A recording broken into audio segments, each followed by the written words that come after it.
يعني يا اهل السعوديين اقسم بالله عيب عليكم، والله العظيم عيب. يعني نحن هربانين من حرب، من مشاكل، نجي على بلدكم نتقوى فيكم تروحوا تعاملونا هيك؟ يعني ما بعرف شو تساوي، شو بدي اقول لكم، ما بعرف. يعني بتعاملونا كانه منكم وفيكم، بتعاملونا احسن معامله، تحببونا فيكم وتحبونا كانه منكم وفيكم. والله يعني طيب شو بدنا نساوي هلا نحن؟ شو بدنا نساوي؟ هي البلد تحررت وفتره ان شاء الله وترجع البلد احسن من اول، مثل اول واحسن ان شاء الله. شو بدنا نساوي؟ كيف بدنا نرجع على سوريا؟ شلون؟ حكوا لي. يعني ما قدراني، صار بلدنا الثاني. حلوا لنا اياها بقى. ما في حل غير واحد، تعملوا لنا خلص اخي، جنسونا، خلينا سعوديين وريحونا من الموضوع.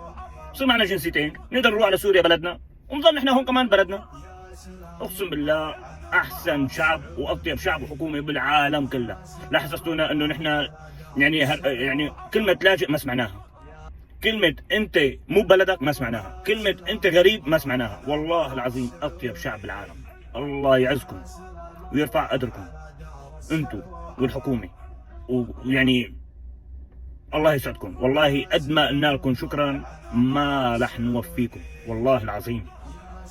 والحمد لله رب العالمين انه الله بعثنا لعندكم، ما رحنا لبلاد ثانيه. يعني في بعض البلاد كانت كويسه، ما بس مثل السعوديه ما في، لا صار ولا حيصير. الله يجزاكم خير وتحيه لكم. يلا بشكركم كانت طريقكم.